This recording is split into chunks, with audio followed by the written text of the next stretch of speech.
In the event,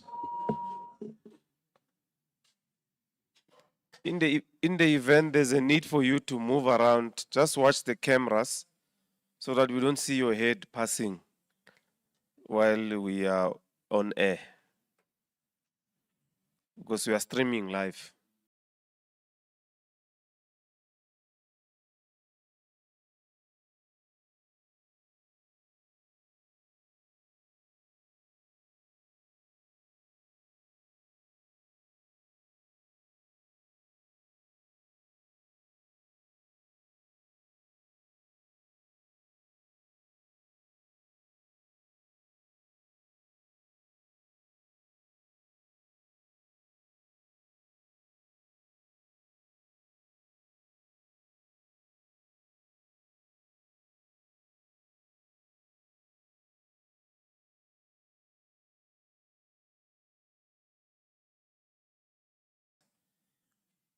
Today we are briefing on the 2026 online admissions, the placement process, on how far we have gone.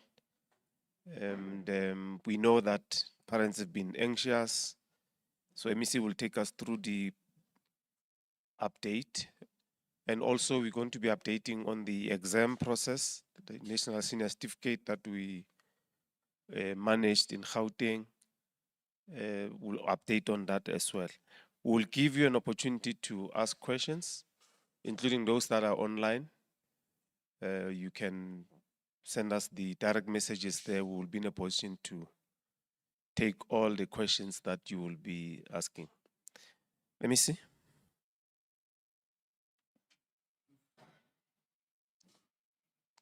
Okay, thank you so much, Steve. Good morning.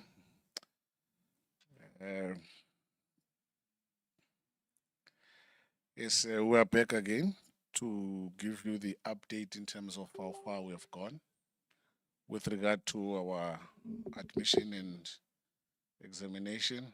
I know quite a number of you have been anxious. I've been listening very closely in the media of late how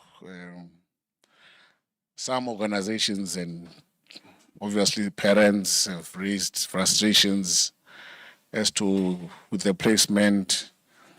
So this will just give you a picture of how far we are, and also upon conclusion I'll be able to give you dates of when we will conclude this particular process. Just for recap, go to the slide of numbers.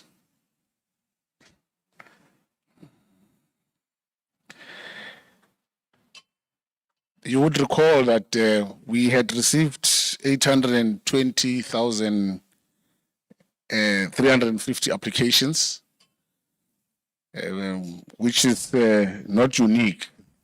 That meant that a parent, if you apply in the school, you count it as one. You apply to another school, you count it as one. You apply to a different school, we count it as one. So out of that, we received 820,350 for both grade 1 and 8. And then we classified it as unique. I mean, when we say unique, we say per learner. So in terms of learners, it's 358,574, which accounts between 175,792 for grade 1 and 182,782 for grade 8. And if you look at the sum total of capacity, it's sitting at 405,627.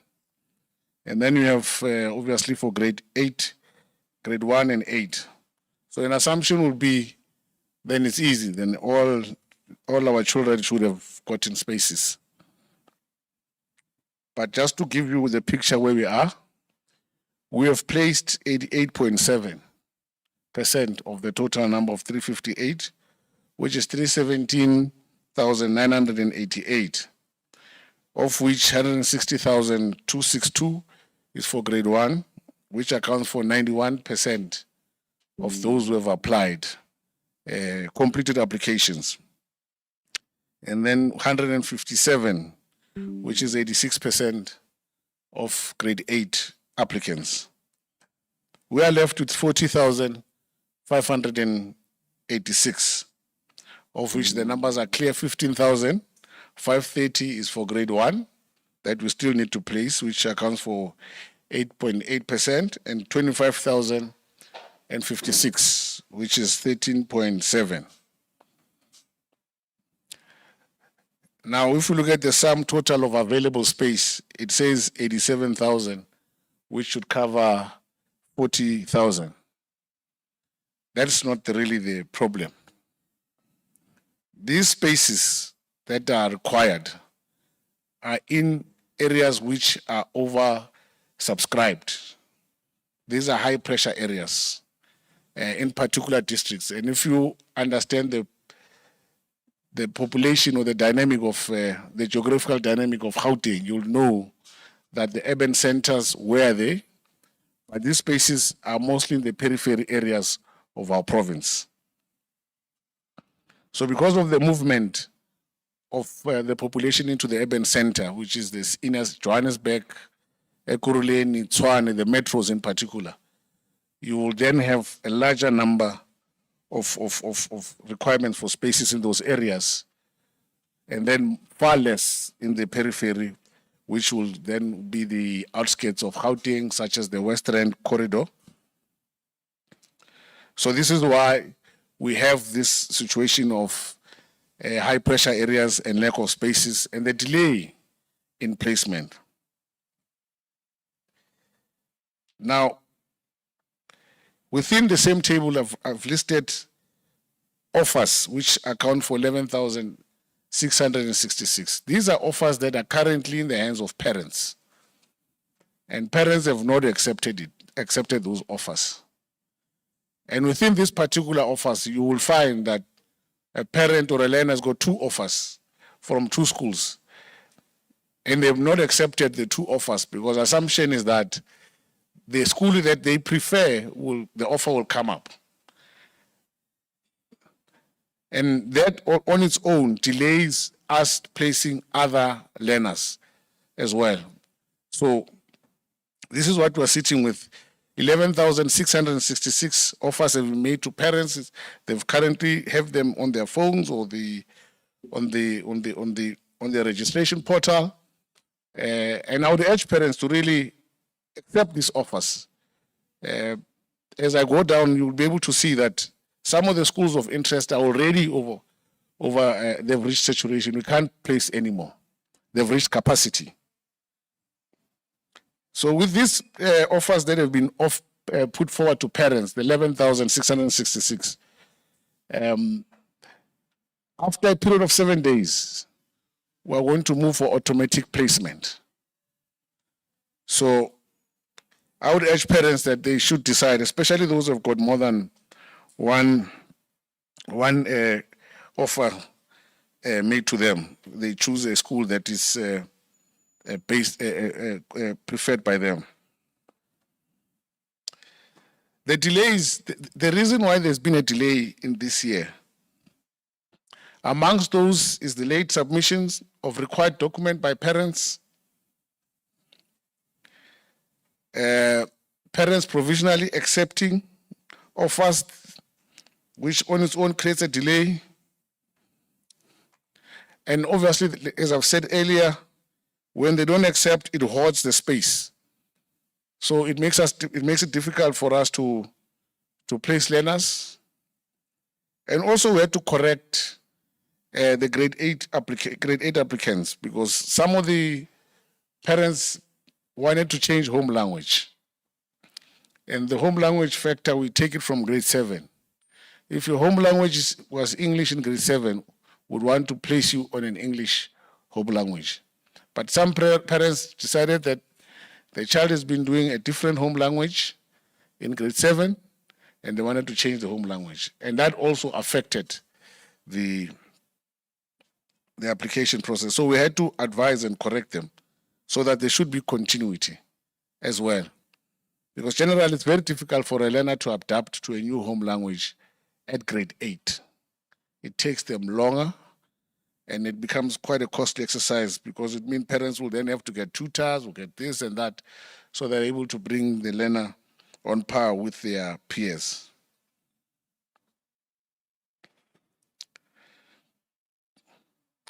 The placement criteria remains the same. Home address within school feeder zone, siblings or previous school, work address, home address within 30 kilometers, and home address beyond 30 kilometers. The criteria is what we've been utilizing. And I have to repeat this. We don't work on first come, first serve. We use the criteria to place. Even if you are the first person to apply, for example, this school that we are in, King Edward, which is, I have to say, one of our top schools in the country. I was speaking to the principal about the school, that I saw in one report that it's a #1 boys sports school in the country. It's better than all those ones that are trading on TikTok with their parents eating caviar. You know them in Durban and them. In terms of sports performance, they are far below this school. This one is #1. And also in that ranking, 3 of the schools in that ranking are from Gauteng, and all of them are public schools. So there's no private school in that ranking, in the top 10 of sports that come from our Gauteng private schools. So I've got nothing against private schools, but I'm just saying that public is clearly producing amongst the best. In fact, the best in this regard. So it's not first come, first serve. So if your parent, you had applied 30 kilometers and beyond, you will be down in the pecking order, as opposed to a parent who's in the feeder zone, because we'll start with that parent. So this is how we place. That's why we've put this criteria very specific. Home address, feeder zone, siblings, if the child has a sibling in the school, or also there are schools that feed into certain secondary schools, the primary schools. In the grade 1, there are ECDs that feed certain primary schools. So that's what we utilize. I've spoken earlier about the 11,666 that have not responded to offers, and to say that with that, in the next 7 days, because the process has started, in the next 7 days, we will automatically place these numbers. So I would urge parents to really accept these offers, because it then delays the conclusion of this process. I had made an indication that this process should have concluded by the end of November, but I've highlighted the reason for the delay. So with that, we will conclude the placement by the 12th of December. So by the 12th of December, comfortably, we would have concluded the placement of all our learners who are, these ones, the 358 completed applications. So in terms of parents and appeals, we're dealing with appeals from the transfers that we're dealing with now. And obviously, every appeal is treated in its unique form. Parents must not assume that we just randomly have an automatic response for appeals. We treat every appeal within its uniqueness. We investigate every single appeal so that we can come up with an answer that is sufficient for the parent to understand. But the appeal process is only linked to transfers. When we put you on a transfer, it means all the schools that we have chosen have all reached capacity and we can't place your child at those particular schools. And then it means that the parent then can appeal the school that we are transferring the child to. Those are the only parents that can appeal. Parents can appeal a school that they've chosen. If you choose 5 schools, for us, it means you are happy with any of those 5 schools you have chosen. That's what it tells us. So you can't appeal in that regard because we've placed the child in a school that you've chosen. I've had a parent said, I chose this school because it came up on my system. It doesn't work like that. It doesn't work like that. You choose a school because you know that this school or this school or this school, I'll be happy if my child gets a space in those schools. And that's how we treat it. So we are acting on their choices. So those parents, appealing will not be accepted. It's only those that have not had their children placed at their school of choice. Those ones are the ones who can appeal, and then from there we'll do an investigation.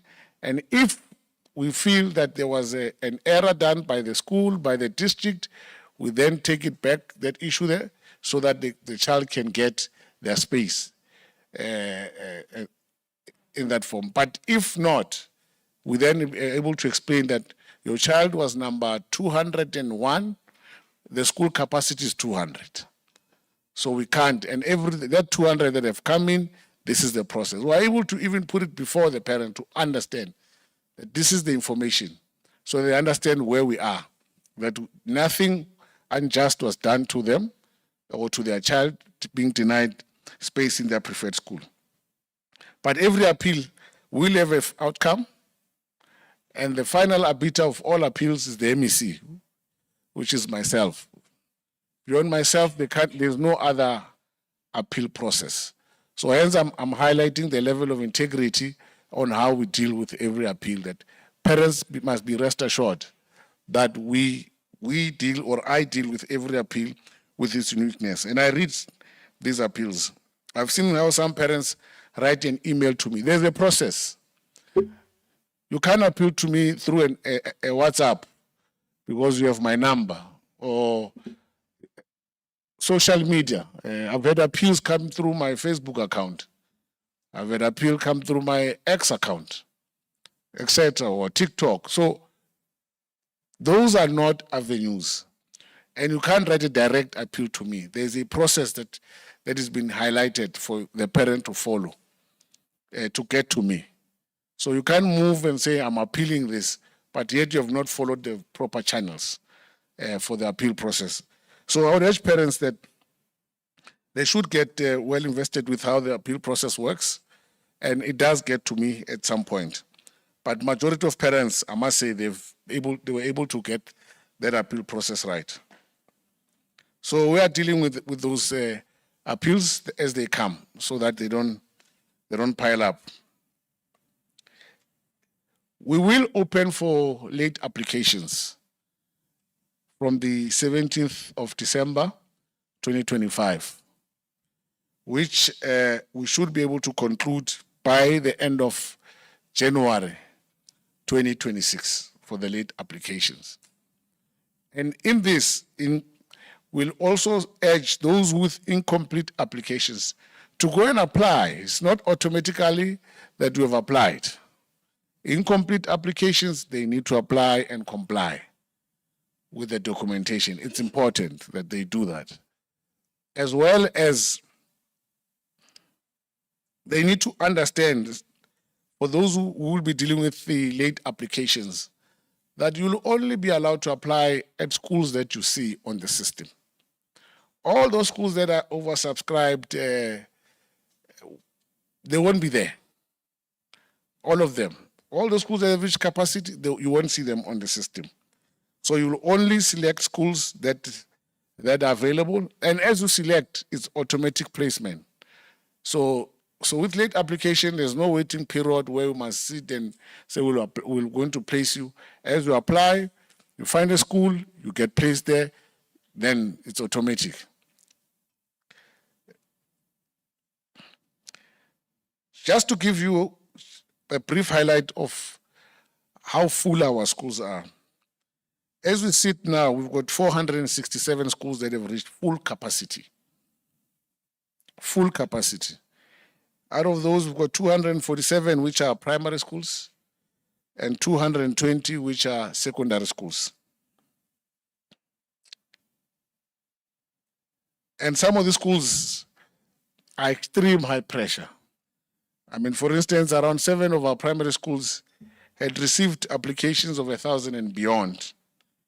And if you look at their capacity, was between 160 and 300.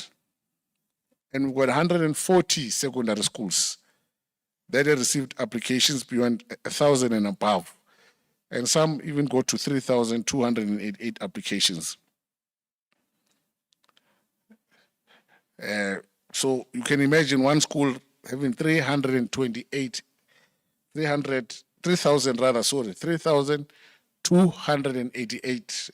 applications. So with regard to primary schools, just to give you a picture, from Tshwane West, which is one of our high pressure areas, we've got Lair School Acacia with a capacity of 250, and we received 1,387.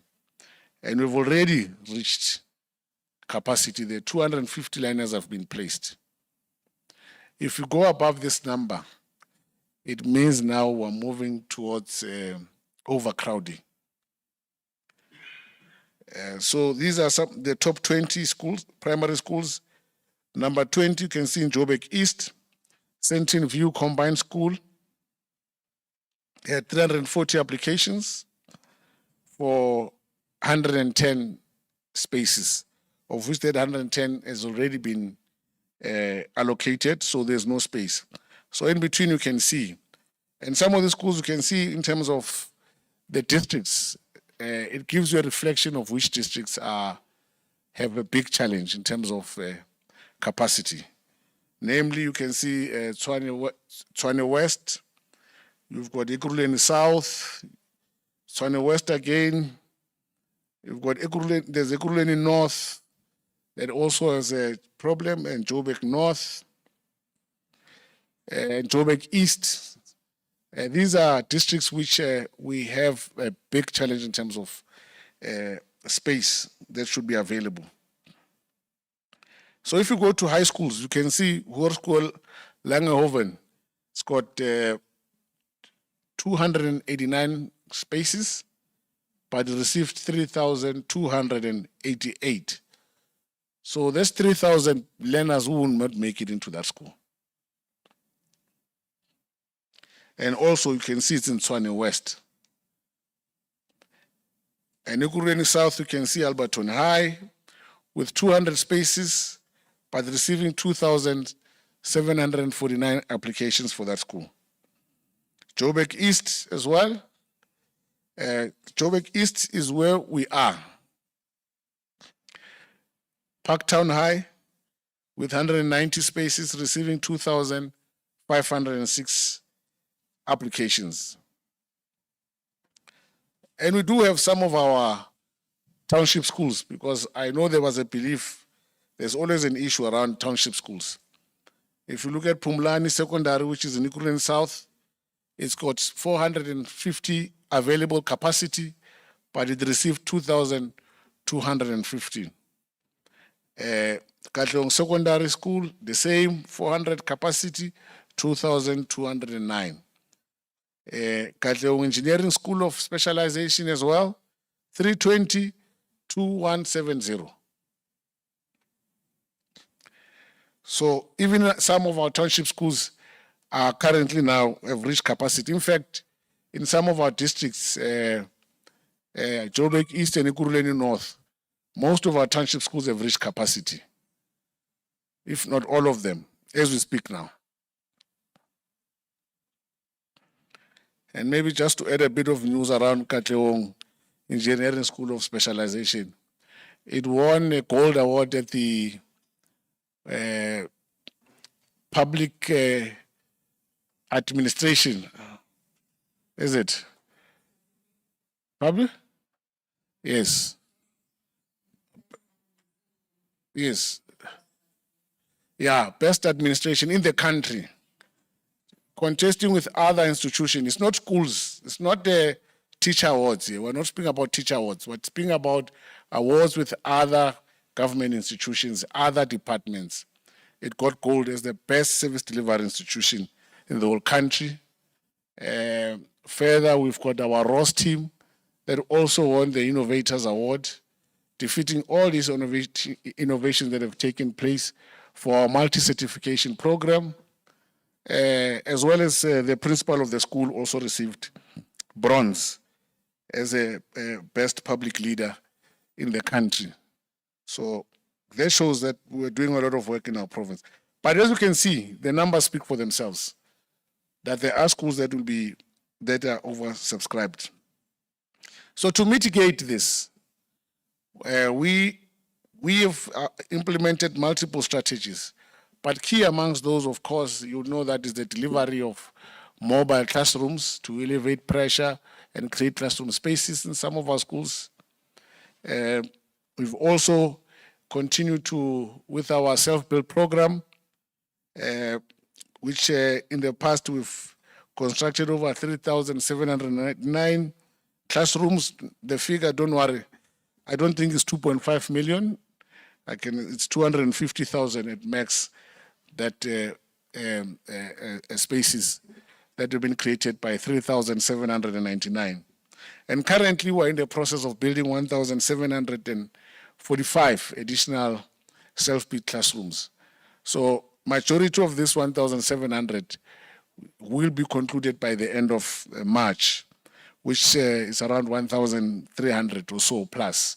So as you can see, it will create space for around 61,075 learners. And this self-build program is targeted at schools that are in high pressure areas, so that it increases, it helps us to increase spaces. And it's been quite successful, this program over the past.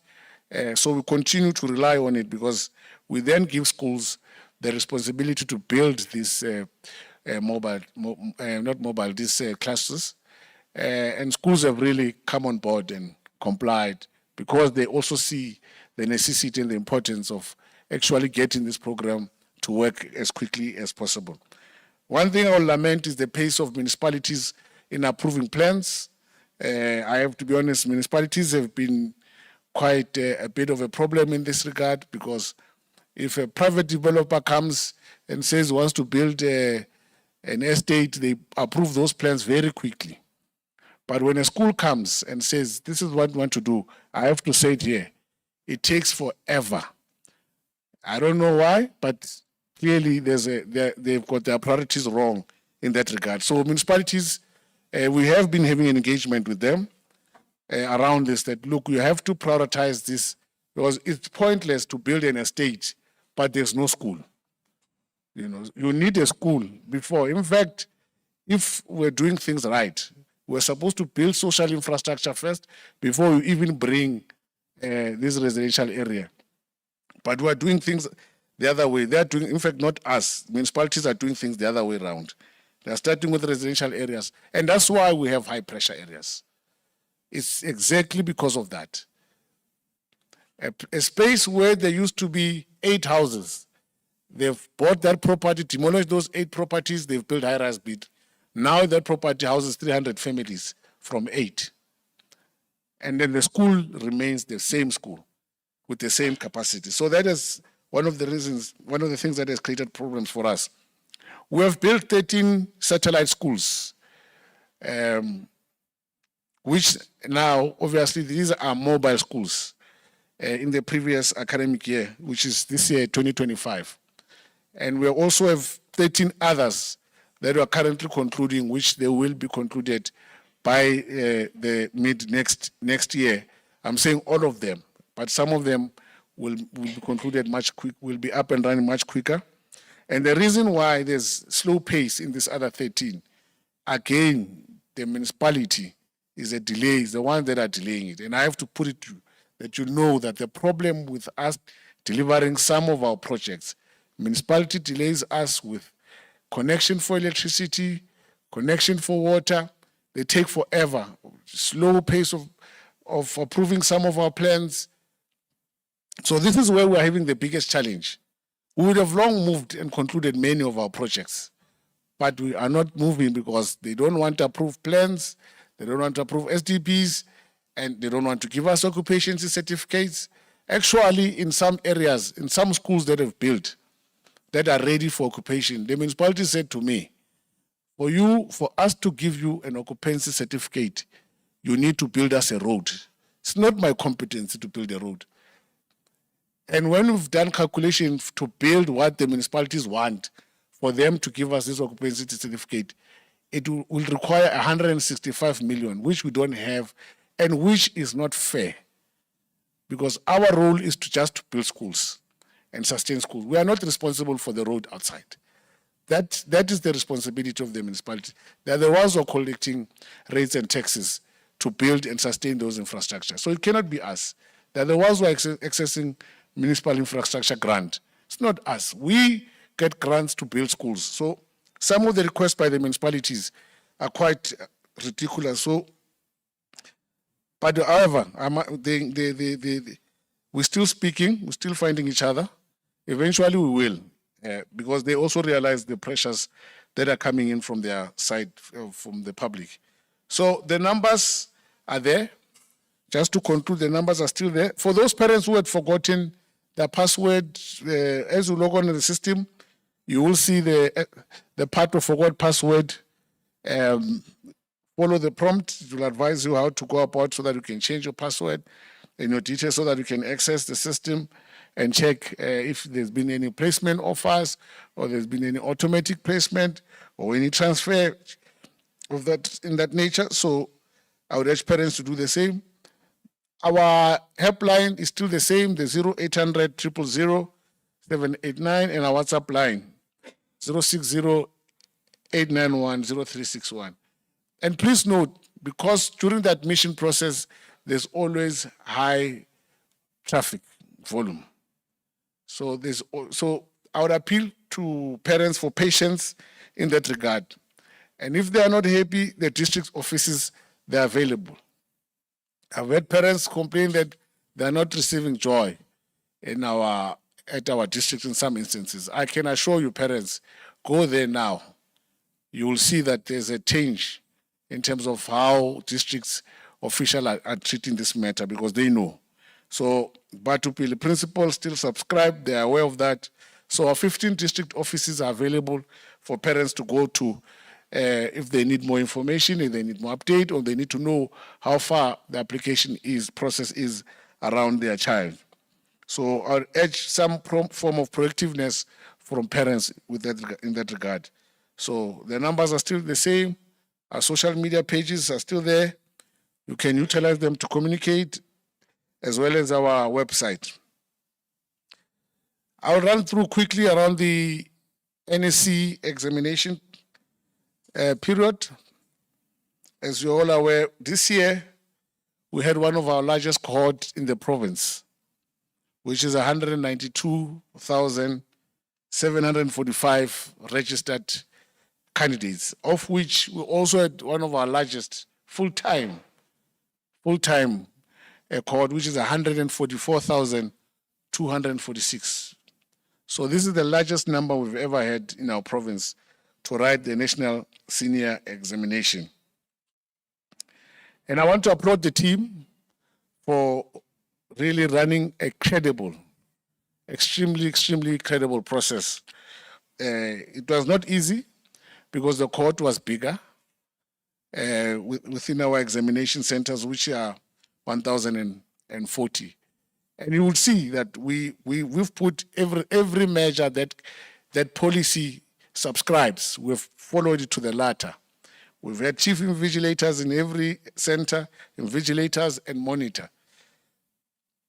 So our planning and our execution has been beyond in terms of being successful. We have done everything right. I can assure parents. In terms of credibility, I'm confident to say if there's anything, Gauteng will come out number one in terms of our credibility on how we've ran this examination. And mind you, we're the only province that does 100% monitoring. The DBE says 70%. And the other 30%, I don't know how they monitor in other provinces. But us here in our province, it's 100%. Every single examination center is monitored 100%. So we pride ourselves with that. We've had situations where there was a bit of fake news or information around leaked papers, and we investigated all of them. There was no such. That the paper could be lost in between. A person who say that is a person who does not know this process. So I always advise, especially those who want to speak, that you must avoid briefings. Come to us. We'll tell you how this process works. If you want to see, let's go and monitor one paper. Look at how we work on what you call JIT, just in time. It's so thorough that there's no way there'll be a leakage. It's virtually impossible. So we've tightened. We've been doing this for years, so we know how to get it right.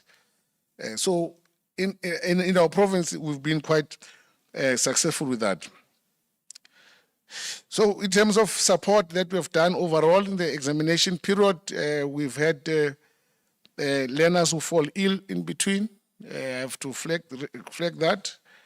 And some majority of them, it was nothing serious, around, I would say 90%, it was maybe a headache or some minor anxiety challenge. And we were able to support those learners.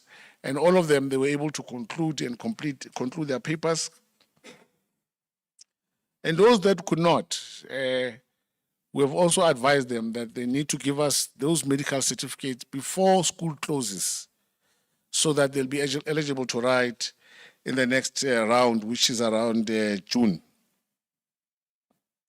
So in terms of disruptions, we didn't experience any disruption. There's not been really any incident that could have disrupted examination in anywhere. Well, there has been one or two areas which we were worried about, but it's only two areas, two centers in the main. One in Davidton where the principal was shot, but we were able to control that situation, support the learners, and the learners were able to write, irrespective of that incident.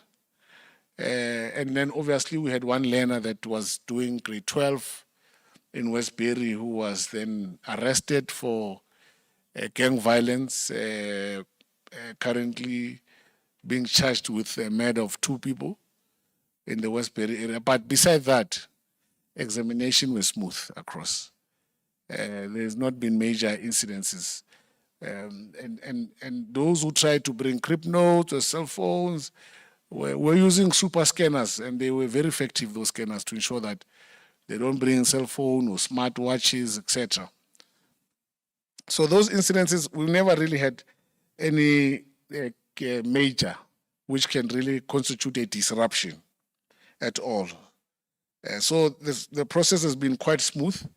There's not been, and also just to also continue to applaud even the learners that they really honored the pledge. They really honored the pledge. In terms of absenteeism, We've had 2.7%, the highest, which for full-time candidates, and then for part-time, and you know part-time, it differs.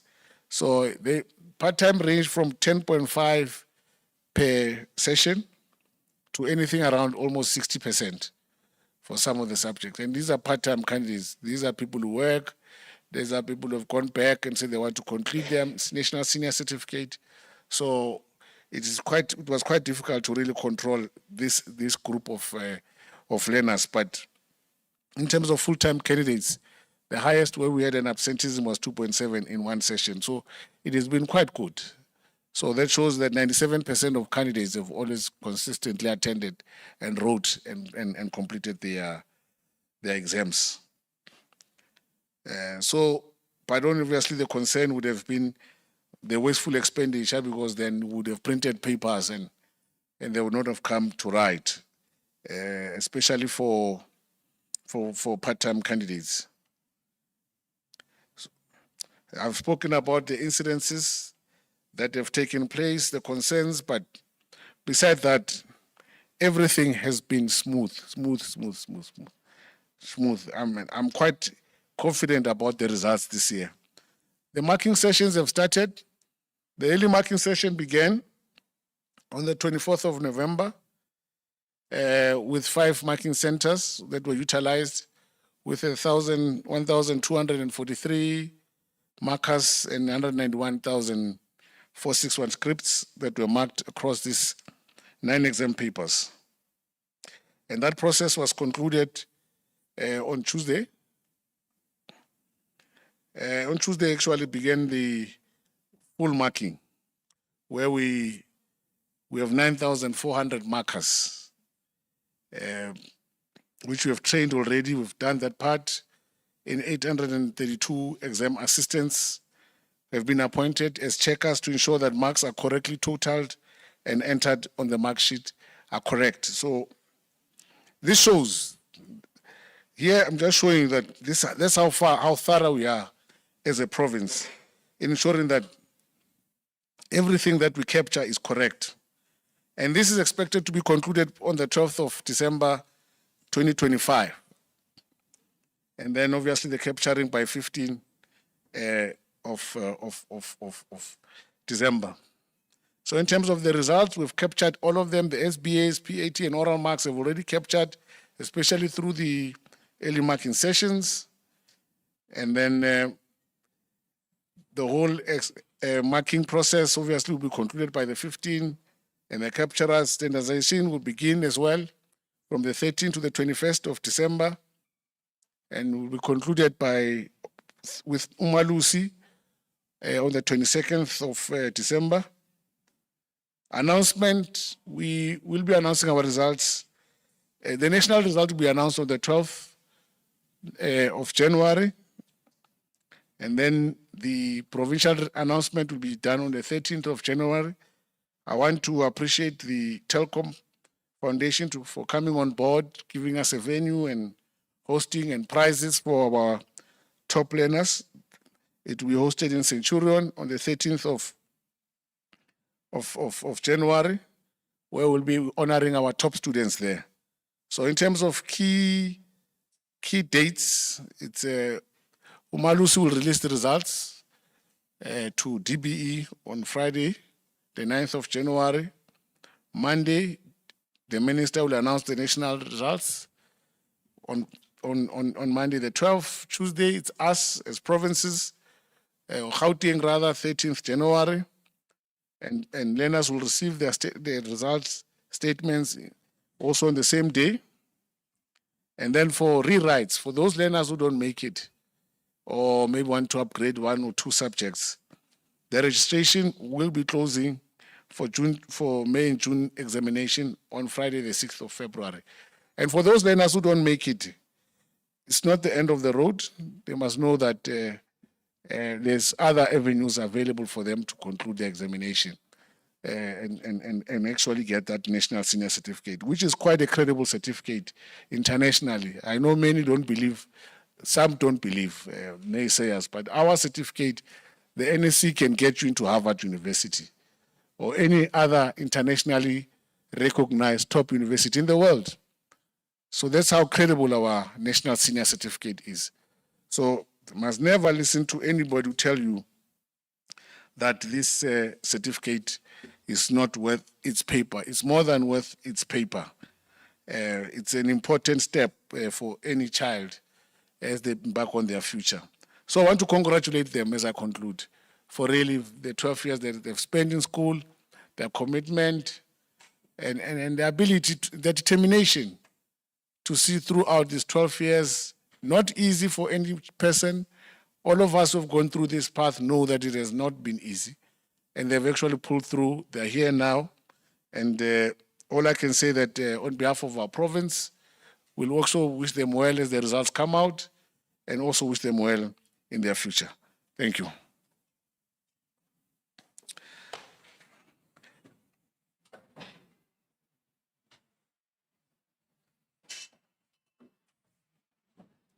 Thank you, MEC.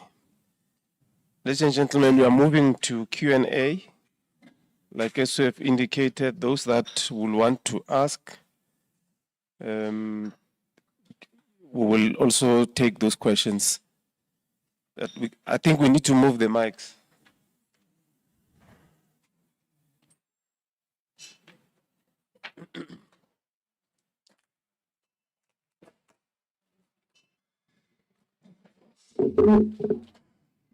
Or we connected, all of us? Are we connected, all of us?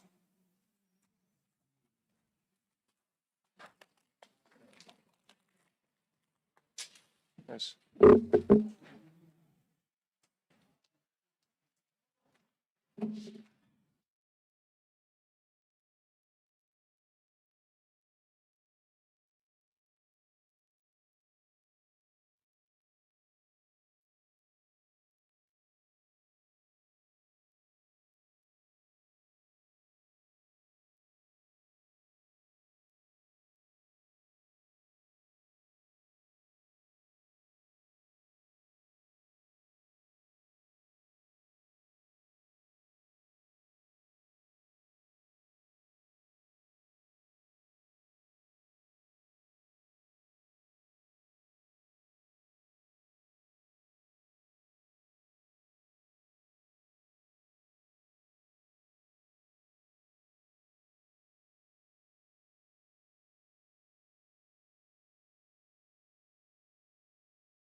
Okay.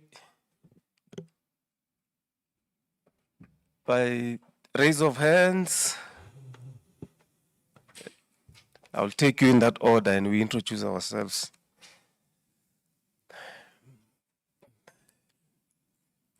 One, must remember your number. 1, 2, 3, 4.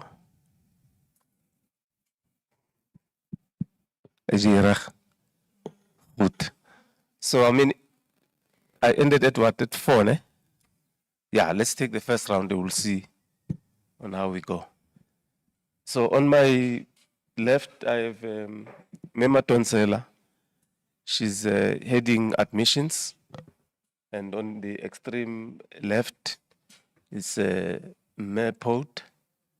She's heading exams. And in the middle, we have MEC. So they are capable of taking all questions. We are not restrictive.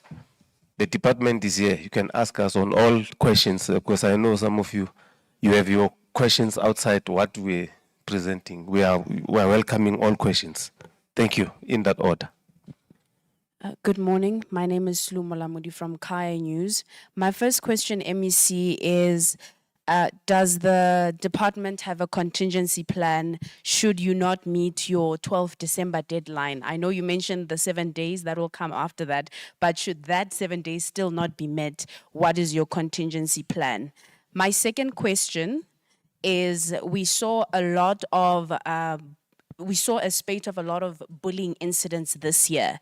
what is the department's plan with that going forward? And finally, there's been a big debate around the pass rate being increased from 30% to 50%.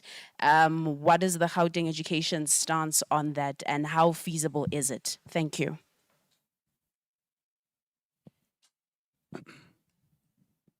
Hello.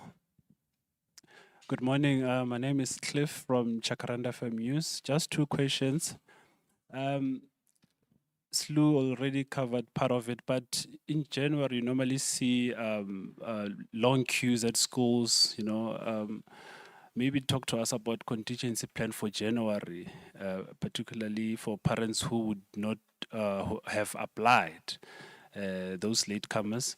And then the second question would be on the school safety. I mean, the shooting incident in Tembisa is really a sad situation, but what are the meaningful talks is the department having with the security cluster to kind of like provide adequate security in schools? Thank you.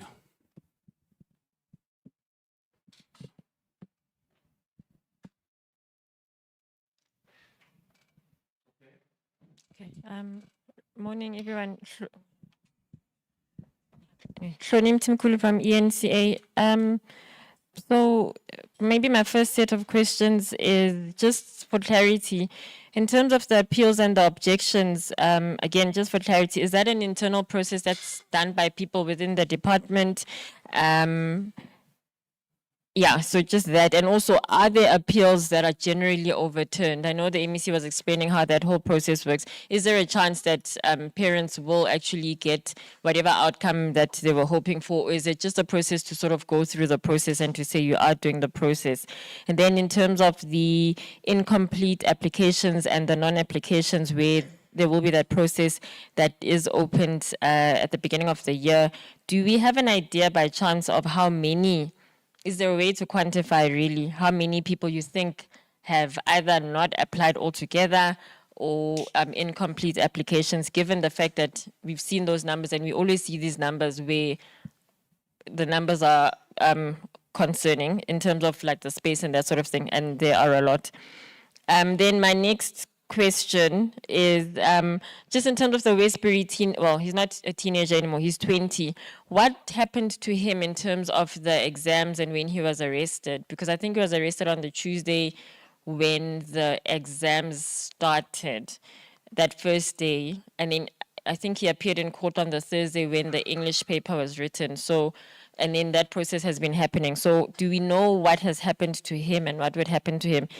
And does his age also play a factor because he is 20? And then just also on the contingency plans that my colleagues have brought up, there was a talk that the system had been offline for some days at some point. Can we please have comment on that? And is the department saying that the issues, and I know the MEC brought up the reasons for why there were delays, is it basically that the delays were caused by parents completely? Is then, as I say, there were concerns that, or talk that the system had been offline as well. Could it be that it was parents, but also that the system itself also played a role in what happened? And I think that's it from me for now.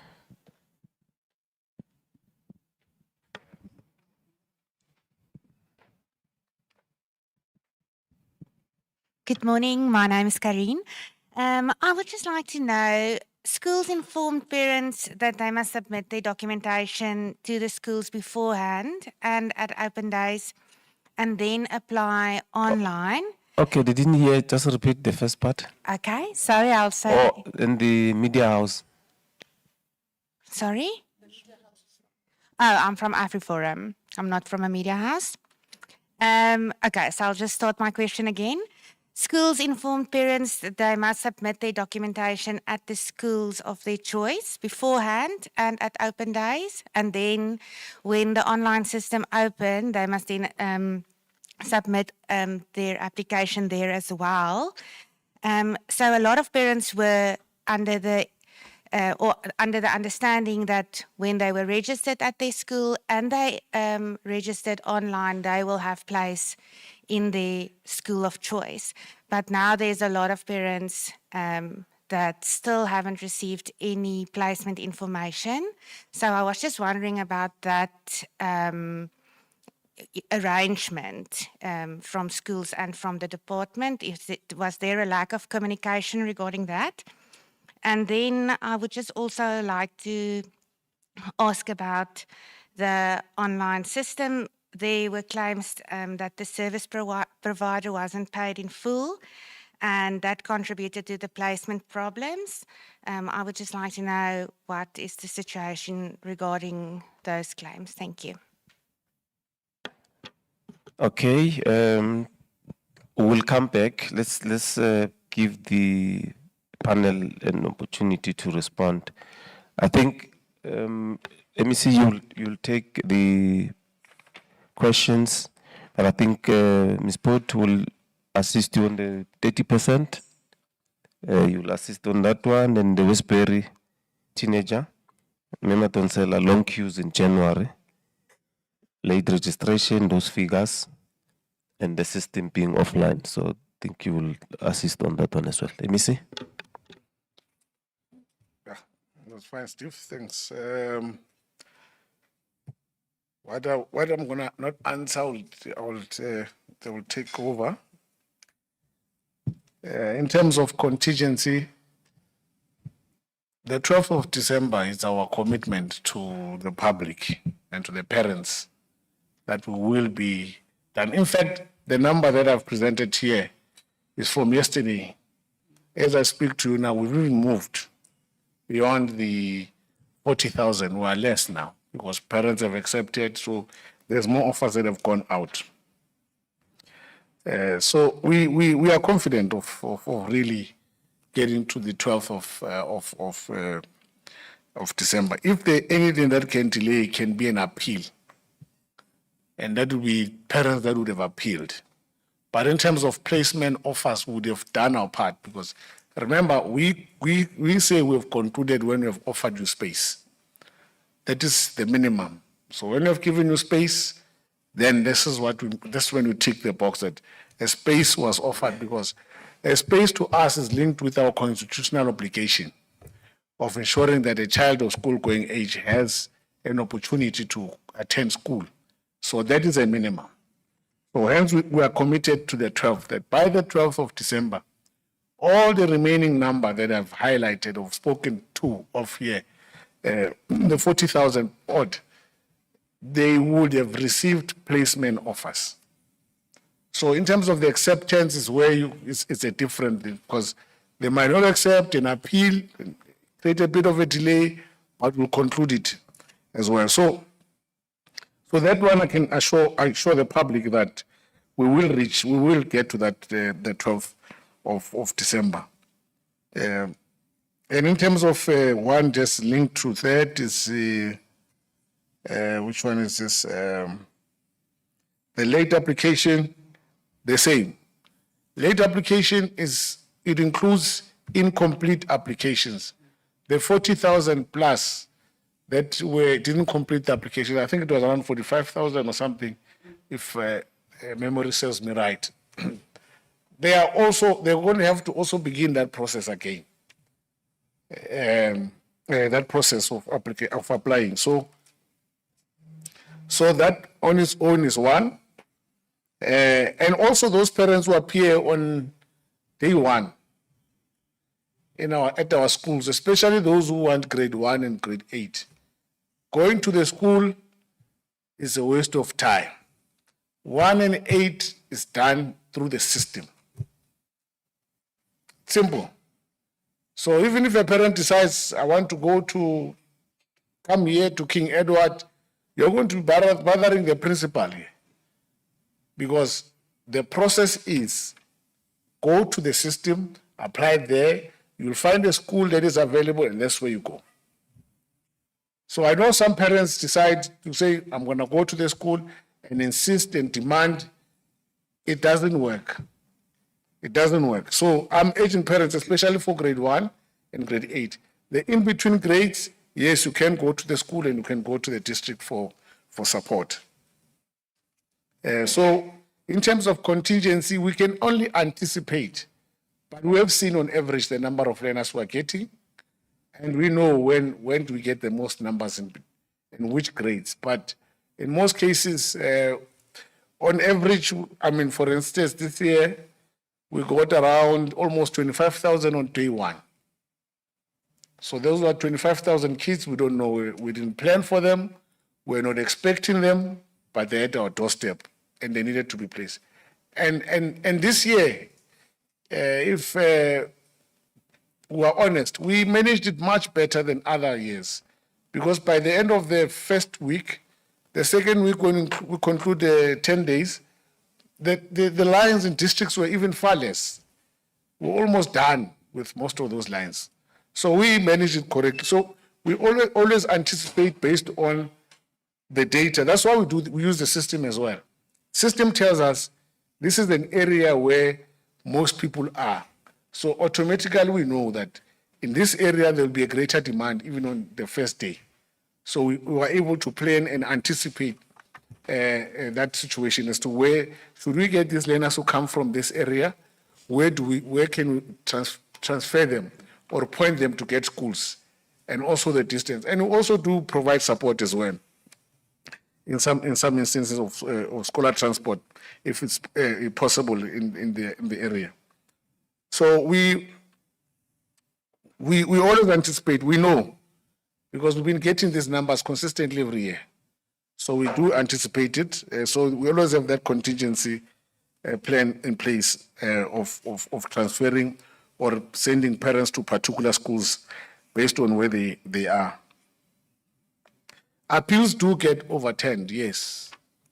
Many a times, I mean, there are parents who have applied and who have picked up that the school was wrong, the district was wrong, or who was wrong in between the value chain. And therefore, we take and say, go back and fix it, because this parent was number 198 on the list, this child, but how did this child fall off? So the child must be brought into that number and get placed in that particular school. Yes, we have done that. We have done that. So it's not a futile exercise. We've done it many a times. I know that. So I can assure parents that with regard to that, we treat each case. Like I said, I treat each case within its unique form. School safety is a big concern. Really, school safety is linked with also safety of the public in general in different communities. You will find a school such as Westbury, you will have huge challenges around that school with regard to bullying and school safety of learners. But we have managed to put comprehensive programs to support such schools. For instance, even this learner was not arrested in the examination. He was arrested after he had written the exam, but he was allowed to conclude the exams in prison, because you know prisoners also write exams. So the same process was put in place for him to go and write the exam. So also the learner was allowed to complete his examination. So we did put that measures in place for the learner as well. So in terms of schools, Tembisa, yes, it's worrisome. Tembisa, Davidton, Westbury, Recha Park, we know all these challenges that we get across our province, bullying. And we've been running this school safety campaign strongly. You know, advocacy, bring on parents on board, bringing the community on board to protect the school, bring the law enforcement on board, SAPS, wardens. In some instances, we've been provided emergency security services to stabilize schools. So all these measures we've always been putting in place, and we're continuing with it. But more important for us as a department, more than anything, we need parents to work with us. Because if a child gives us a problem, we want the parent to assist us. You know, it will be said when the parent finds their child not going to school because of being suspended and they don't know, because they're not actively involved. They don't know. So I've said to schools that they must be strong. They must be decisive to police and ill discipline If a child does wrong, suspend. We'll deal with the child. We're not suspending because we don't want the child, we don't love the child. We're saying because you have a problem, my boy or my girl, go to your parents and stay there for a while we are working with those who want to start. Because you can't keep them there so that they can disrupt and disrupt. So schools have told them that they must be decisive. Because if they're not, as the saying goes, one rotten apple spoils the whole bag. Like cancer, they're going to start building gangsters in school. They're going to start disrupting classes. They're going to make learners fear coming to school. Some children will stop coming or being scared to attend other activities, even attending other classes or going to the ablution facility because there are bullies along the corridor. So I've said to schools, those people, rogue elements, I don't want them in my schools. They must go home and continue their rogue elements there with their parents, not with me in our schools. So decisiveness around that it's a first start to begin to deal with bullying. And schools have also been told that they also need to be impartial with every single case, but take decisions. Don't delay. Take decisions. The quicker you take decisions, the quicker you resolve the matter, and the quicker you stabilize the school, and the quicker you bring confidence to the whole schooling community. So the Tembisa shooting is a crime matter. And we must also applaud the SAPS on how they've dealt. They managed to apprehend suspects quickly. You know that one of them was an employee in the school, and you know and I can tell you now, this case is a high priority case. We are arresting people here. Much more are going to be arrested. So to demonstrate that SAPS, and that's why I'm saying, I want to thank them and applaud them on how they've dealt with this case quickly, so that also the schooling community and the family can really find closure of those two, the principal and the administrator, because this was an execution style. Unnecessary, unwarranted, and ethical employee, a principal who has never heard. If you know that school, you must go and see how many NGOs and partners the school has. All the foundations you can think of. It was a model school in that Tembisa area. So it's a big, big loss for us as a sector. But the police have done their work and they're continuing to do their work. Open day, it's a decision of the school. That has got nothing to do with us and the system. If a school wants to do an open day, go ahead. But open day is not the system. It's not the admission process. You can take the details of their parents. You can take you can promise them whatever. The system, when it opens, the parent still has to comply. That's it. And the schools know this. So if schools are not communicating that to parents, then it means the schools have eared. But the truth is, the system opens, all parents come and apply. Be it that you have gone to the open day, you love the school, you have submitted, it's a school, it's all well and good. It's good for a parent to do that because it means they are researching the school and they are appreciating, they are taking active participation in their child. But when it comes to the system, everyone is equal footing. It's not advantageous to say you're in the open day. It's advantageous because of choice and preparation for that particular school. And the school also has a responsibility to advise you on how best to approach this admission process. And I know mostly it's around fee-paying schools. I had a meeting with fee-paying schools.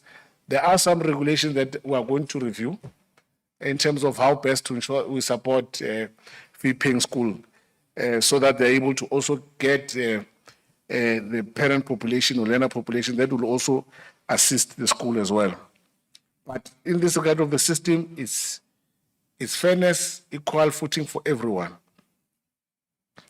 So the issue of the service provider and the payment, I'll just leave it to the Chief Director, Mule, to come and cover. And the 30%, I've been having this debate. Let me just give an official. I think maybe an official will explain to you better. because maybe there's a trust deficit between me as a politician and the public in some instances. So let me just give it to the official so that you can explain to you this thing. So I don't know, should I start with Nadine? And Nadine will cover what I've not covered, and then, yeah.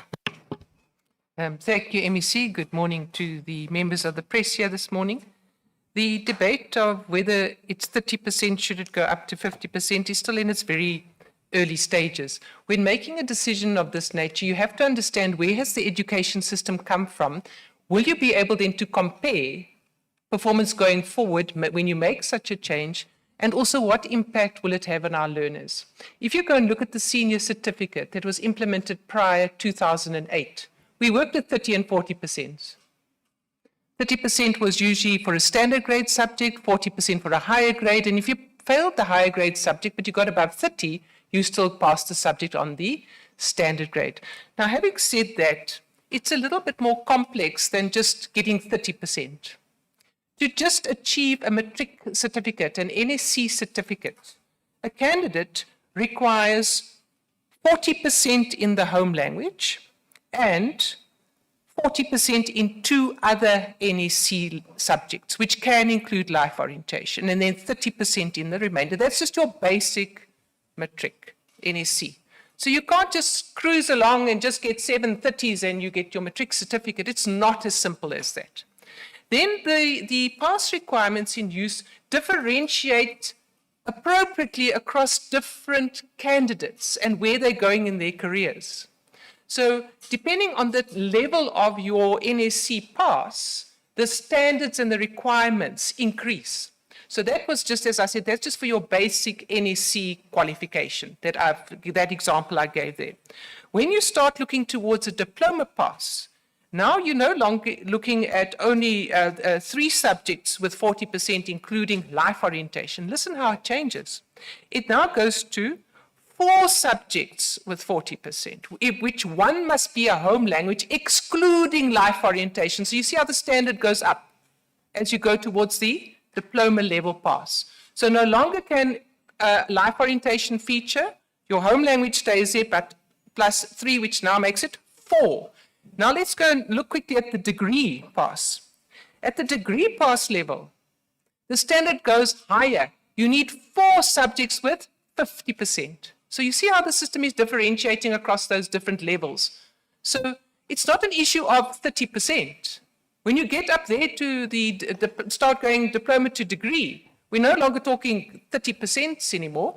For a degree pass, you require 50% in 4 subjects, again, excluding life orientation, of which one of them might be your home language, but your home language you have to pass with 40% at least. So across the board, everybody has to get 40% for their home language. If you don't achieve the 40% in your home language, you do not qualify for an NSC at any level of pass. So it's not, the debate shouldn't be about is 30% good enough. We must go and look at the standards and criteria that are applied to the different level of passes and ask ourselves quite honestly, what do we expect of our children? What do we expect of our learners? What pathways are they going into? And what a level of pass would suit that particular learner? Because we must be careful of not wanting to put everybody into the same system. If we're going to now start pushing and say everybody must get 50% for their 7 subjects, we know that our tertiary institutions, our tertiary system is not ready to absorb the numbers, and there are other work pathways and career pathways that can be considered by learners, and learners have pursued very successfully as they have left our schools without having to go the degree route. So that is the situation currently as it stands, colleagues, and as I say, very early stage of the debate at the moment. Thank you. Thanks, MEC. I think I'm going to provide one response that will be inclusive. Firstly, I want to start by saying the department cannot go live with a system that is not complete. So at the point we go live, the system is complete. However, as we proceed and we realize that there are certain things that happen in the system, particularly, I'll give an example of what MEC said, where parents are deliberately providing fraudulent documents and where parents are deliberately providing or applying to schools that are not offering their home language. Because we, education, we have to take into consideration some of these issues because otherwise it's not in the best interest of the child. So when that happened, it was high numbers. That's when we realized that we need to pause and deal with that issue, correct the system so that the schools can be able to comply in terms of their processes when they process the applications. The district, similarly, they had to process, and it had to be a smooth process. So there was no point where the system was not functional because there was an issue. No, it was a deliberate pause because we needed to deal with those queries. Otherwise, it was a question of, queries come on a daily basis, but there's no point in dealing with those queries one-on-one except to adjust the system to ensure that all schools and all district offices would be able to manage that process. So that is what happened. Then coming to the issue of January and the numbers, I just want to also mention that this year, we have a total of applications that are equal to last year's applications that included late. So we have more applications this year than last year. So surely the placement would stretch a bit longer because we now have more than last year's. However, because we know and we understand that we have a constitutional obligation to all the learners, even those parents that are going to apply late, they would still apply. The only problem is those are the parents that are creating the queues in January. Because if I live in Gauteng and apply late and all the schools in Gauteng are high pressure schools and are full, then I get a school in, I don't know, the next possible school somewhere else. In January, those are the parents that flood our offices queuing and saying, but I live in Gauteng, give me cares because I want my child to go to cares. Whilst when you applied, you knew that cares is not available. So those are the things that we deal with in January. But effectively, MEC is correct. If you apply late, the system is designed to place you immediately because that's the only space that is available. There's no need for us to hang you in the system and say we will place you later. So the parents must also understand that if you apply late, you have to take what is available in the system because all other schools would ordinarily be full to capacity. The issue of the service provider not paid, I don't think it's true. Surely there are contractual obligations between the department and the service provider. And as I said, why would we not pay the service provider when the system was already complete? So I don't know where that comes from, but all I know is the delays were caused by what I explained earlier. I also want to reiterate this. We are running a system that is very interactive. So all those parents that did not submit documents, they received numerous reminders, SMSs, numerous reminders saying, you haven't submitted your documents, submit your documents. Those reminders start at the point where they submit applications. The system will count days and start sending the reminders. When the process gets to the school level and the principals and the administrators at schools start processing, those reminders would still go out from the school level as well to say, you haven't submitted your documents, please submit. So those parents knew and they've been reminded, so it's really not an excuse for them not to have submitted the documents. But lastly, I also want to say, in January, we don't really want parents to come to our schools. We want our schools to start teaching and learning on day one. So even those parents that are applying for inner grades that are going to schools, don't go to the school and say, you didn't respond to me, you didn't accept my child. The school should not be entertaining those parents. They must go to the district. And now you can understand why our district offices are flooded in January.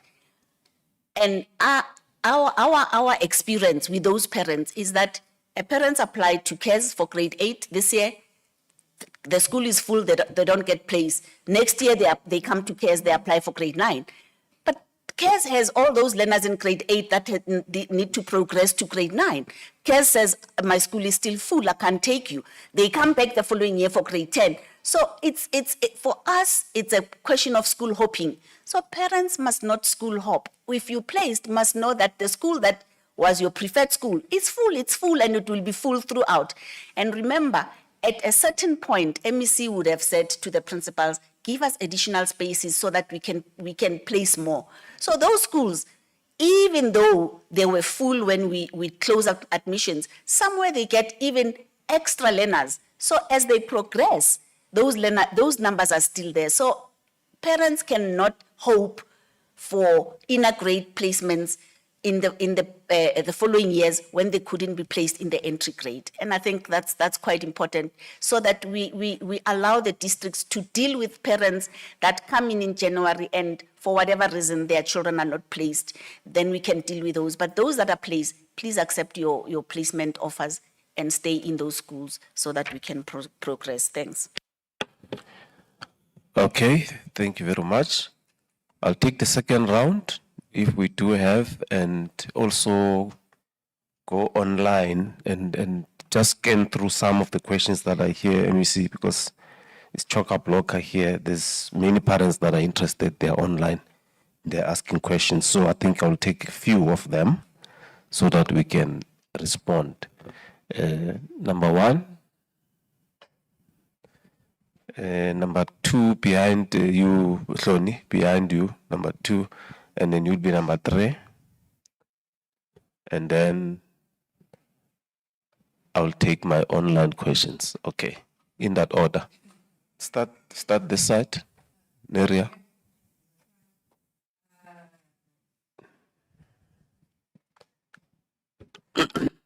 Neria Shakuta from the SABC. MEC, you spoke about the 467 schools being full capacity. So how many schools are then available so far? In case I missed that, please make it clear. And then the Umalusi was concerned that usually during exams, excuse me, you find principals, teachers that are blocking students from writing, or pupils. Did Gauteng experience any of that where pupils were blocked from writing? And then, MEC, you spoke about how Gauteng will come out number one in terms of credibility of matric results, matric exams themselves, and how you were monitoring them. What do you think, how do you think Gauteng will do this time around in terms of the results themselves? Yeah, that's it for me. Greeting MEC and the team. Ntabise Mulajani from Central News. My question is with regards to the occupancy certificates from the municipality. MEC, you did mention that there is some delay or challenges in receiving those because the municipalities have certain requirements. I just want to know what possible solutions or agreements are on the table so that we can avoid those delays. And are these issues being escalated to the national departments should the delays from the municipalities persist? Thank you.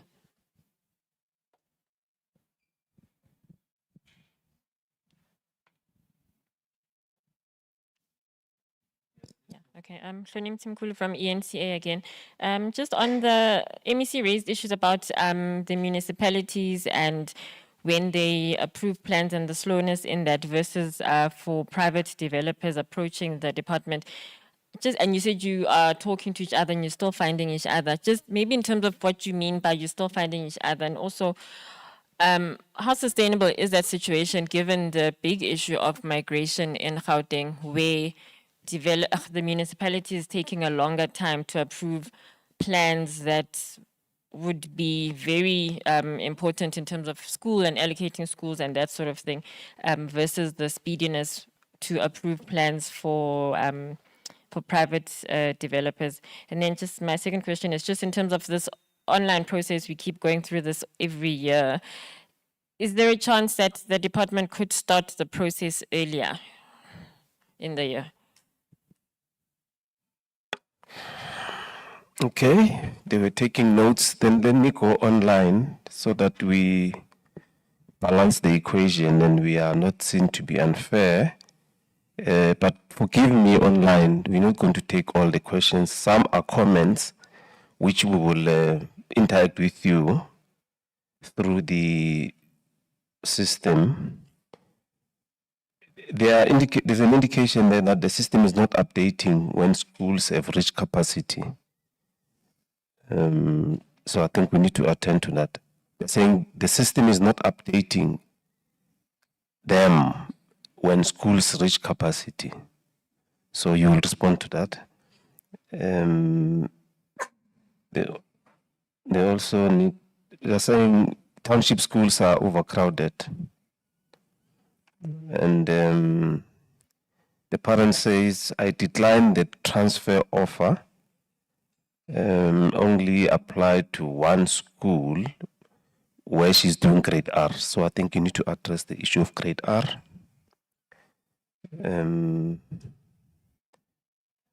This one I must read. Most of parents use fake addresses and they are accepted in our feeder zone. You have to promise that you make sure that you double check that now we are not placed. So I think it's a direct interaction with us. Prioritize South African citizens first. The panel is noting. My son was placed in a school that is unfamiliar in language, culture, and distance. Saying we totally ignored the sibling placement. So you will go to the sibling in case of capacity. Mrs. This says your soldiers are rude. Gauteng district OD to be exact. So, but you need to attend to them. Our employees, they are complaining about rudeness of officials. Some comments, you'll pardon me online, I'll have to jump because you are commenting, but this one says scrap the online admissions application process. So I think you need to give a perspective on why we're having this system.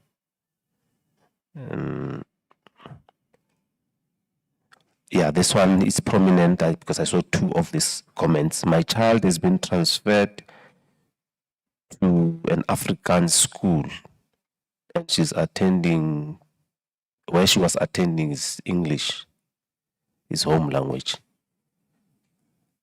So I think you need to address maybe some because of the name. Yeah.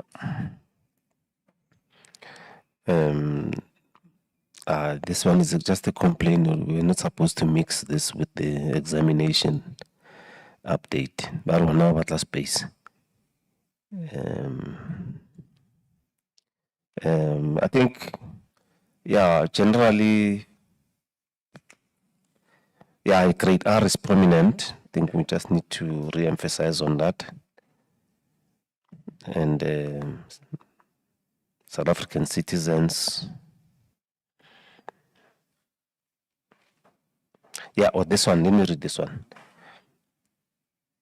Primary school is less than 3 kilometers away.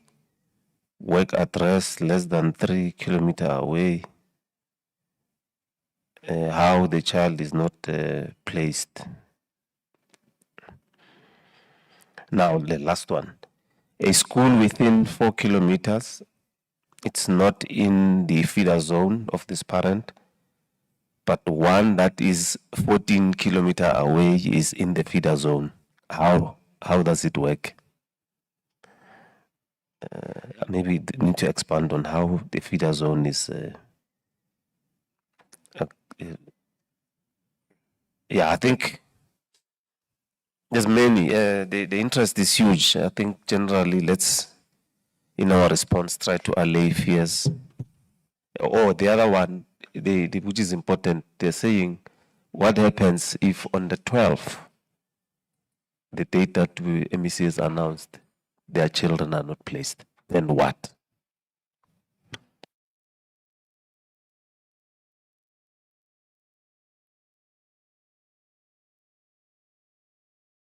I think it's between MEC and MM.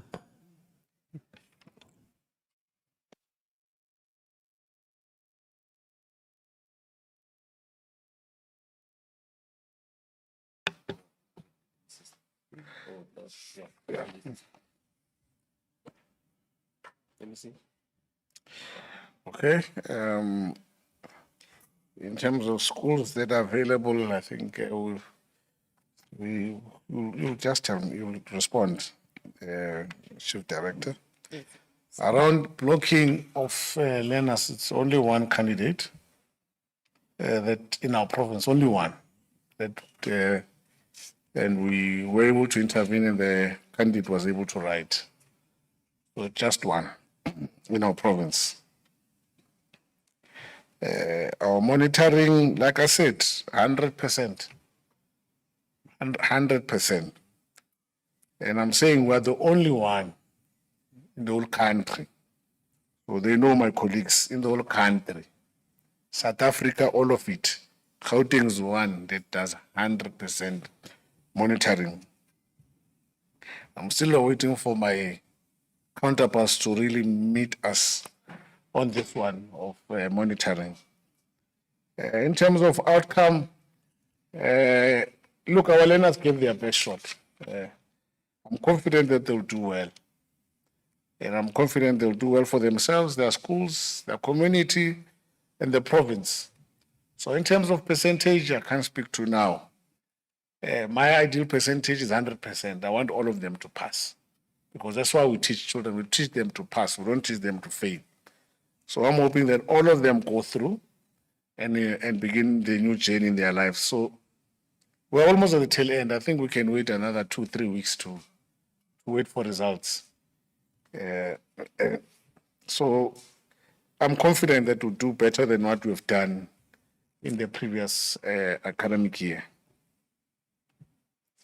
So the delays in municipalities, possible solution and escalation maybe to national.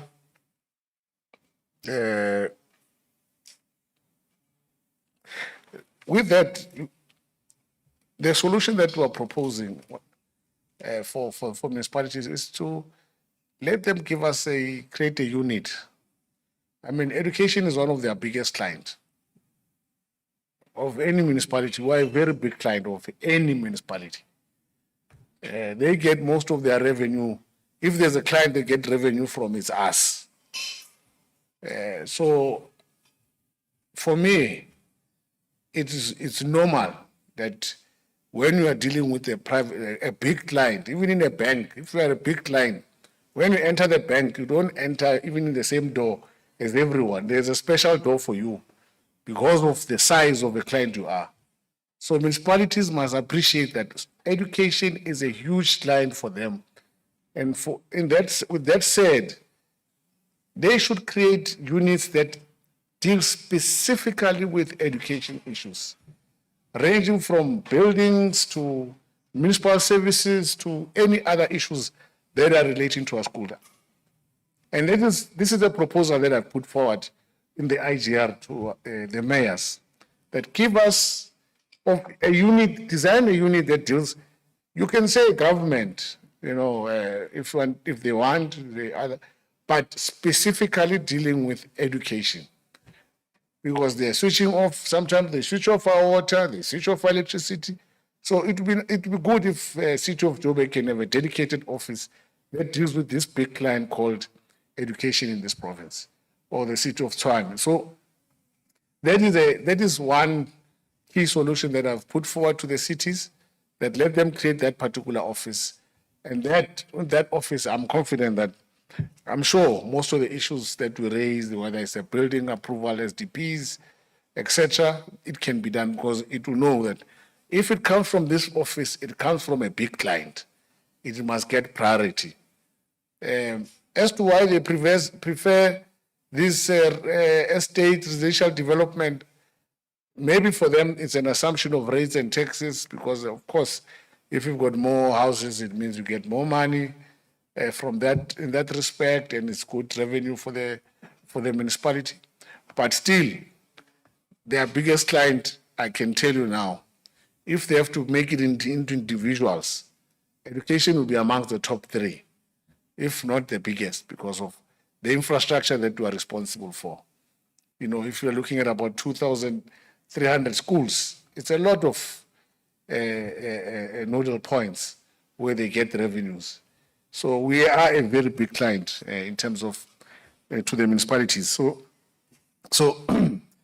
that's what for me a key solution if to the municipalities. Give us dedicated focal point where we can get our issues addressed, and really even give them prioritization. Because if they don't, they'll have despondent residents. Because if these parents are despondent in where they stay, because it's frustration because their kids don't have schools. So the municipalities need to move in the direction of come to us and say, help us, because our residents are being despondent and they're getting frustrated. So let's work together and get this infrastructure up so that we service them. So that's around the municipalities.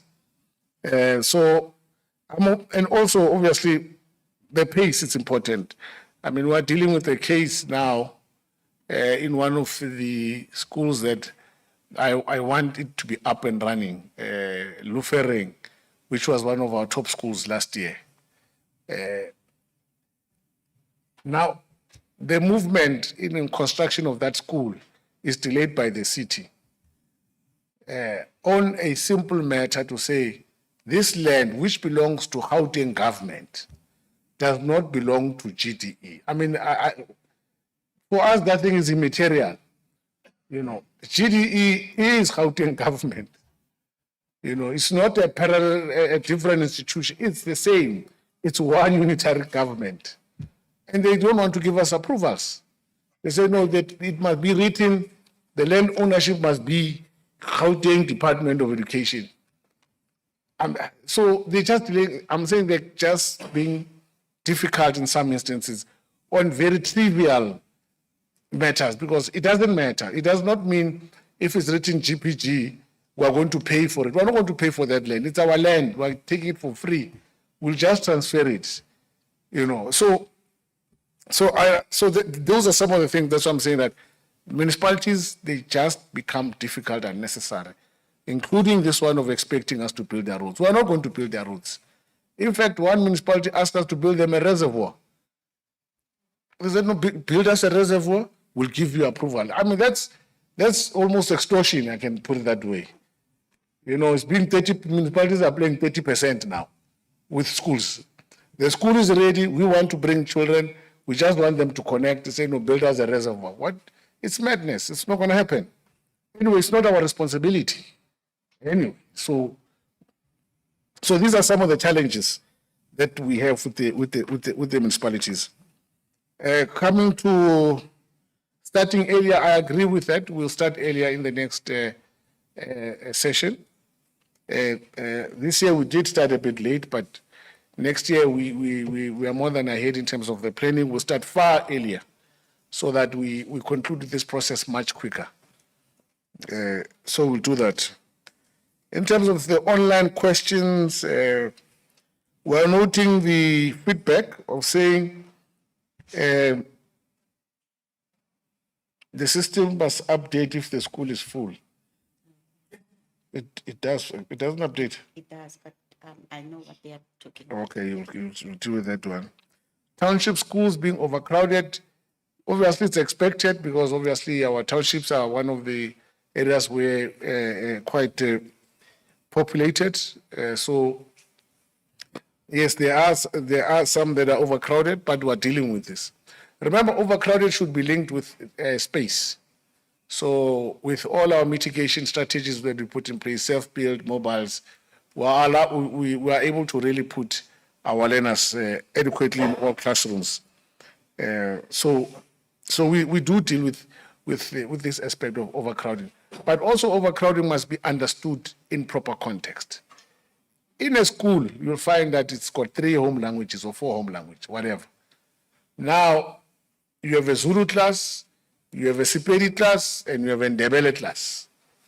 And if the school has got more Zulu learners, the Zulu home language class will then have more learners than Sepedi home language when they are attending home language, period.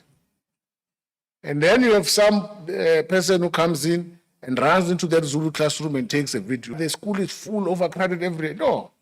Sometimes it's also linked to subject choice. For instance, math literacy class will have more learners than a mathematics class. But does not mean that the school holistically in terms of teacher-learner ratio has been violated. In all our schools, we make sure that the teacher-learner ratio is there. It's always compliant. So that's why I'm saying that we need also to understand the context of this overcrowding. That is not like every class you are sitting with 80 learners or whatever number that they are saying. It's not true. And I would urge even yourself as members of the media to go to those schools that they say overcrowded and go and walk into that every classroom. You'll find that it's always subject related. And also you must remember that you need a teacher of a particular subject to come be employed and so that you can also relieve. But in the case where you don't have, or there's a delay, or you can't find a teacher with that competency, you will then experience that. But it's a situation that we don't want at all. So we always urge our schools to move quicker in terms of appointing educators for those particular subjects. Fake addresses, schools are given opportunity. I've said many a times, a school can go and verify if you stay there. It's not violation of privacy, parents. I've said to them, go and check to deal with fake addresses, fake document residential address. A school has a right, can go and confirm that does Matome Chiloane stay here and check. So they do, some schools do that to make sure that they can verify, and some schools don't. But I urge schools to also have that particular proactiveness to confirm. So we have given them the leeway to do that. Foreign nationals, just to allay the public around the number, we're sitting at around 3%. It's only 3% from this admission process. 3% of applicants are of foreign origin. Now, so 97% is South Africans. 3% are foreign nationals. So I understand the parent who have raised this concern, but I thought I should just give you the figure of where we are. That is, we are only dealing with 3%. So 97% are South African children. So this is the numbers. So it's not there that you have 30% foreign. No, it's not there. It's only 3%, and we'll share the data if needs be. Siblings, something that if, for instance, if a parent appeals on a sibling, it's something worth considering. I can tell you now.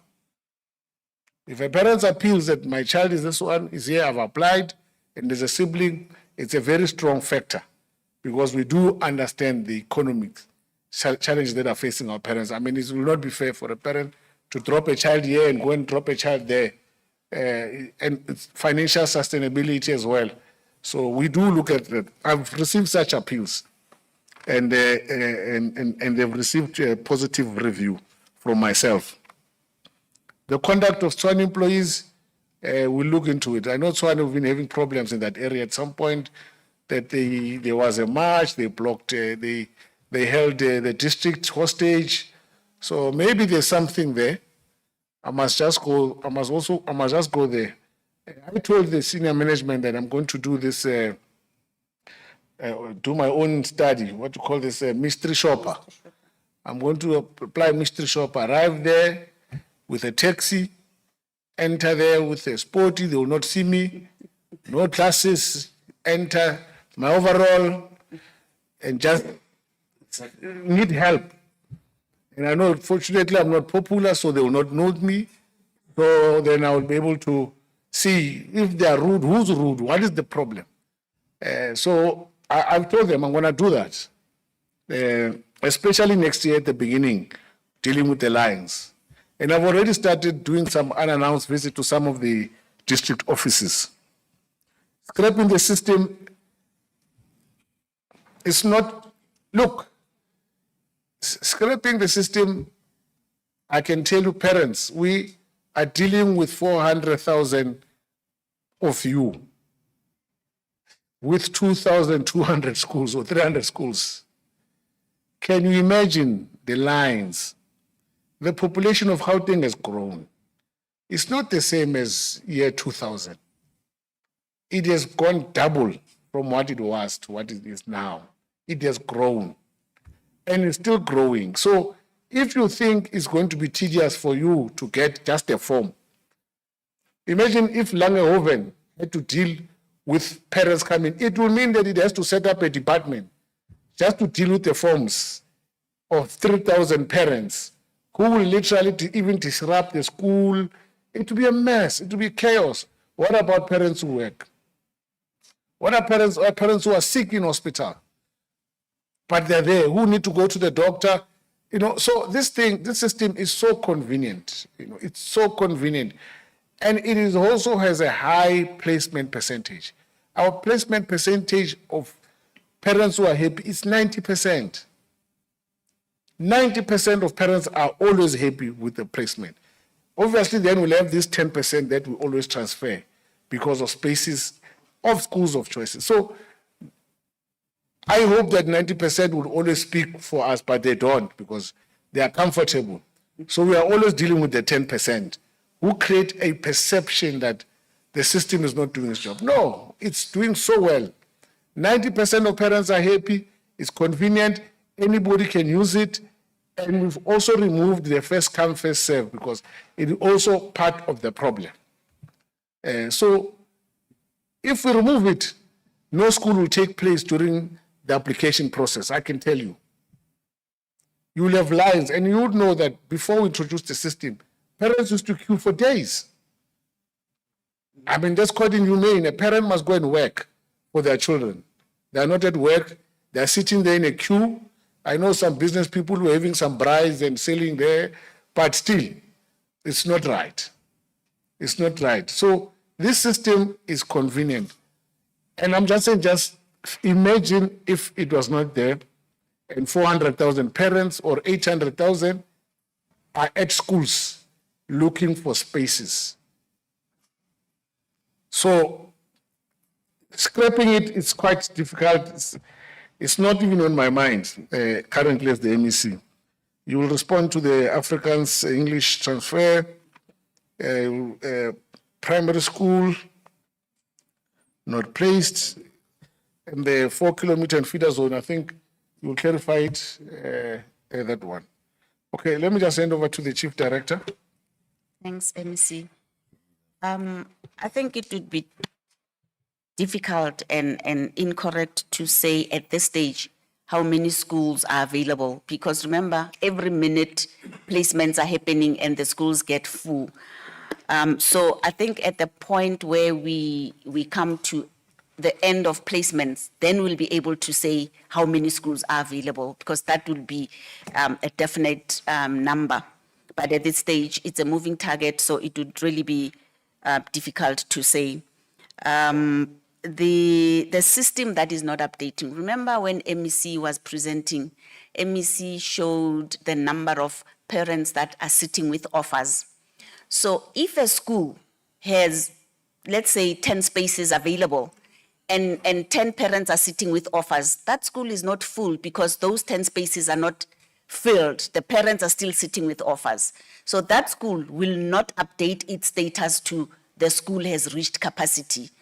And that's where the problem is. Hence, we are pleading with parents to say, accept your offers, because most of the schools that you may be waiting for have 1 or 2 spaces. You may not even get an offer, but you will never know because the schools still remain with very few spaces.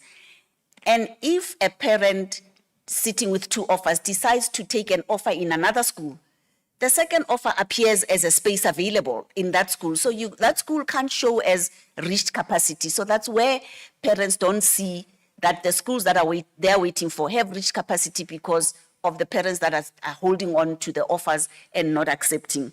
So hence that reached capacity doesn't update because the school still has capacity. And fair, it has capacity because 1 more or 2 more parents can still get an offer from that school. Let me see. I just want to add one thing to the issue of addresses.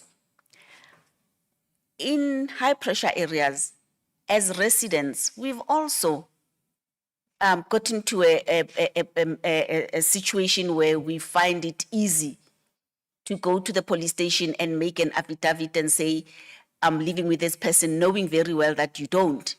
And hence the schools in high pressure areas are refusing to accept those affidavits because they know it's not true. Give them the municipality bill and they will deal with the municipality bill. So for those residents that are selling their addresses, know that the schools know that you are selling addresses and they're not going to accept it.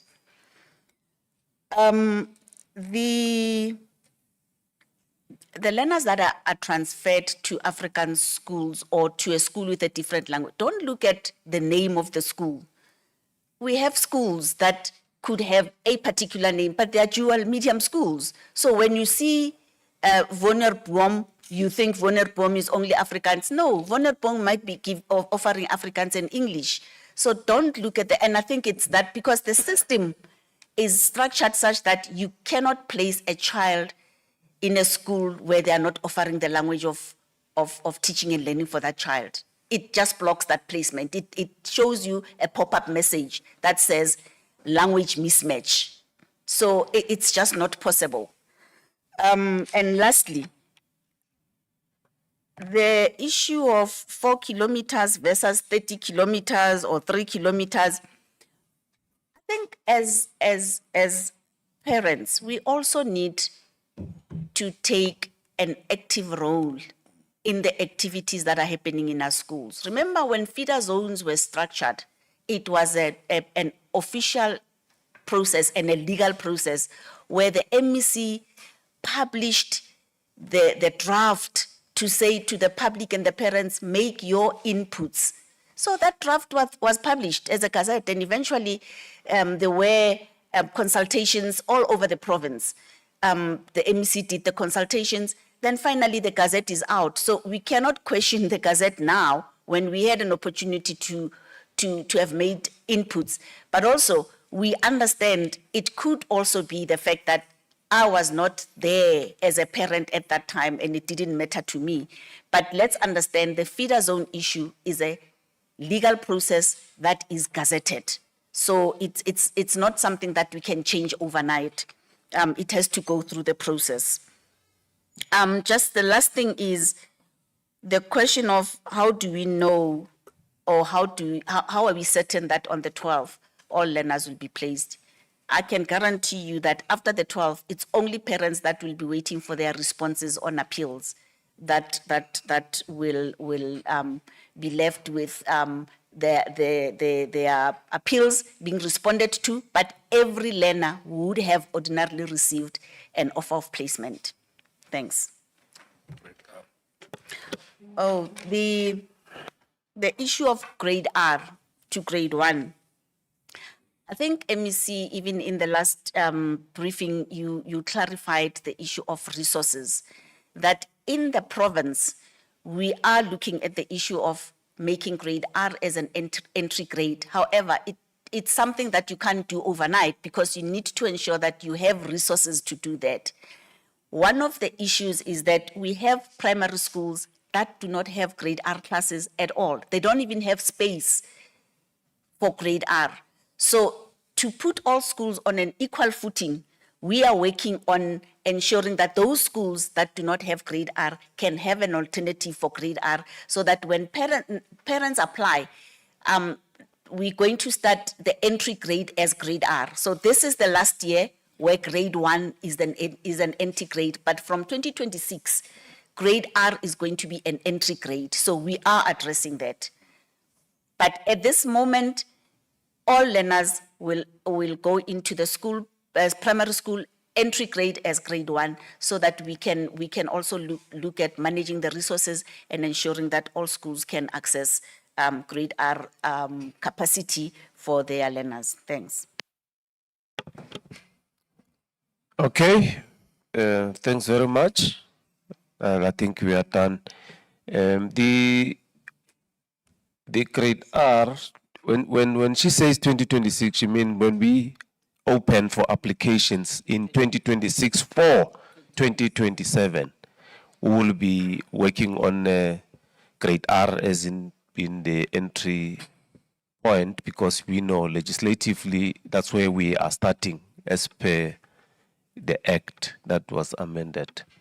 And MEC, make sure you don't wear a red overall, because they will see it when you are doing mystery, when you are being a mystery shopper.